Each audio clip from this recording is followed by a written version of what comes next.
বঙ্গবন্ধু শেখ মুজিবুর রহমানের জন্মদিন একসময় পালন করত আফ্রিকা অঞ্চলের সুদান নামক ভূখণ্ডের মানুষজন। বাংলাদেশ সেনাবাহিনীর শান্তি মিশনে থাকা সদস্যদের আয়োজনে 2023 সালের 17 মার্চ দিনটি উদযাপন করেছিল সুদানিরা। অথচ 2024-এর গণ অভ্যুত্থানে পট পরিবর্তনের পর এই বছরের 17 মার্চ দেশের কোথাও তেমন কোনো আয়োজন দেখা যায়নি শেখ মুজিবের জন্মদিনে। গুলিস্তানে অবস্থিত দলটির কার্যালয়ের বর্তমান অবস্থা একেবারেই ভুতুড়ে। দেশের অন্যতম বড় রাজনৈতিক দল আওয়ামী লীগের কার্যালয় যেন কাল আর কর্মের সাক্ষী হয়ে দাঁড়িয়ে আছে জনগণের শৌচাগার হিসেবে।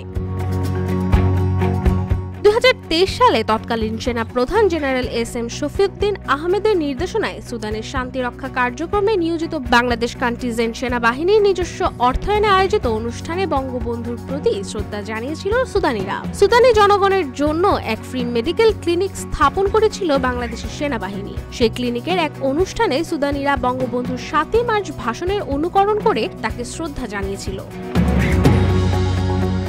আওয়ামী লীগ সরকার ক্ষমতায় থাকাকালীন শুধু বাংলাদেশেই নয়, বিশ্বের নানান দেশে এভাবেই পালন হতো শেখ মুজিবের জন্মদিন। বদলে গেছে ক্ষমতার আসন, সেসব দেশও যেন বেমালুম ভুলে গেল বঙ্গবন্ধুর জন্মদিনের দিনটি।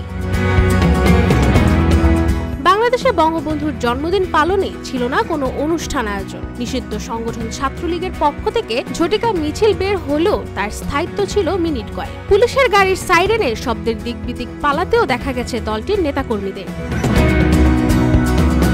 সুদানে বঙ্গবন্ধুর জন্মদিন পালনে 2023 সালে প্রকাশিত খবরগুলো সোশ্যাল মিডিয়াতে ঘুরে বেড়াচ্ছিল এই বছরও। তবে জন্মদিনের শুভেচ্ছা বা শ্রদ্ধা জানাতে নয়, সুদানি শব্দটিকে হাস্যরসের অনুষঙ্গ বানিয়ে ভিডিওগুলো প্রচার করেছে নেটিজেনেরা। ডেস্ক রিপোর্ট, রূপালী বাংলাদেশ।